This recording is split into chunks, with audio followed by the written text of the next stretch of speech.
অত্যন্ত গুরুত্বপূর্ণ খবরের দিকে নজর রাখছি। আসানসোল দুর্গাপুর মেট্রো প্রকল্পে আরো অগ্রগতি, শেষের পথে রাইটসের সমীক্ষার কাজ, প্রাথমিক সমীক্ষার কাজ এখনো প্রায় শেষের দিকে। সরাসরি চলে যাই আমাদের প্রতিনিধি সুখেন্দুর কাছে। সুখেন্দু, এতদিন তো বাংলা ভাবতেই পারত যে কলকাতা ছাড়া আরো কোথাও মেট্রো থাকতে পারে বলে, তবে দুর্গাপুর আসানসোল যখন মেট্রো চালু হতে চলেছে, সমীক্ষা শেষ হয়ে গিয়েছে, আর কি আপডেট উঠে আসছে সুখেন্দু?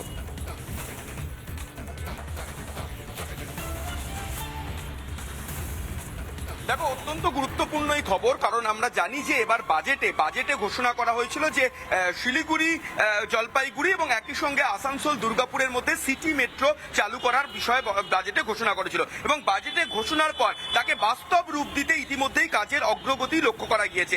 ইতিমধ্যেই আসানসোল দুর্গাপুর এই যে শিল্পাঞ্চল, সেই শিল্পাঞ্চলে মেট্রো, সিটি মেট্রো তৈরি করার ব্যাপারে রাইটসকে সমীক্ষার দায়িত্ব দেওয়া হয়। এরা মোটামুটি যে বিষয়টা করে সেটা হচ্ছে টেকনিক্যাল, এবং একই সঙ্গে টেকনিক্যালের পাশাপাশি ইকোনমিক্যাল যে সার্ভে, সেই বিষয়টা করে দায়িত্ব নিয়ে করে থাকে, সেটা হলো রাইটস। কলকাতা মেট্রোরও যে কোনো সমীক্ষা এবং ট্রামের আধুনিকীকরণের জন্য এই রাইটসকে সমীক্ষার দায়িত্ব দেওয়া হয়েছে। সেই রাইটসের তরফ থেকে যে সমীক্ষা, সেই সমীক্ষার কাজ প্রায় শেষের পথে।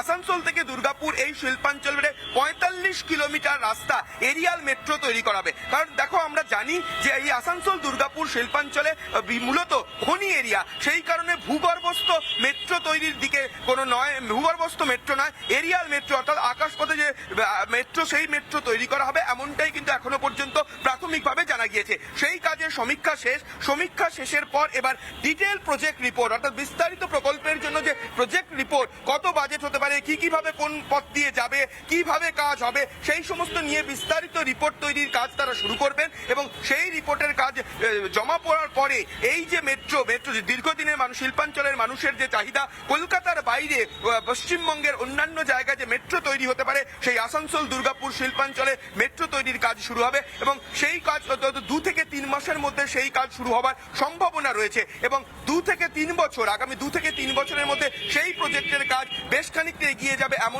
এমনটার সম্ভাবনাও এখনো পর্যন্ত প্রাথমিকভাবে উঠে আসছে। শুধুমাত্র যে এই যোগাযোগ ব্যবস্থা মেট্রোর পাশাপাশি নয়। সুখেন্দু, আসানসোল দুর্গাপুর মেট্রোর প্রকল্পে আরো অগ্রগতি, আর দর্শকদেরকে একবার শোনায় গতকাল শুভেন্দু অধিকারী তিনি কি জানিয়েছিলেন।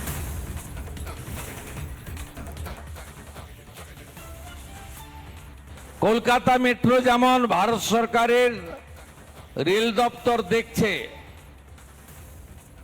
তার আরো বৃদ্ধির প্রস্তাব, সম্প্রসারণের প্রস্তাব আমরা দিয়েছি, কিন্তু আমরা ভারতবর্ষের অন্য রাজ্যের মতো ট্রান্সপোর্ট বিভাগের অধীন সিটি মেট্রো আমরা ধীরে ধীরে চালু করব।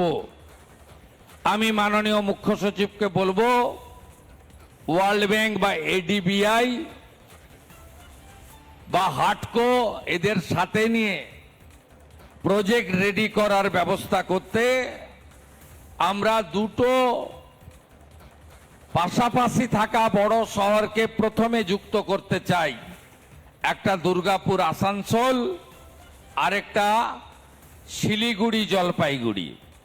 নানা ধরনের কন্টেন্ট দেখার জন্য লাইক করুন, শেয়ার করুন আমাদের ফেসবুক পেজ, সাবস্ক্রাইব করুন আমাদের ইউটিউব চ্যানেল। পাশাপাশি অন্যান্য ব্রেকিং নিউজের জন্য অবশ্যই চোখ রাখুন রিপাবলিক বাংলায়।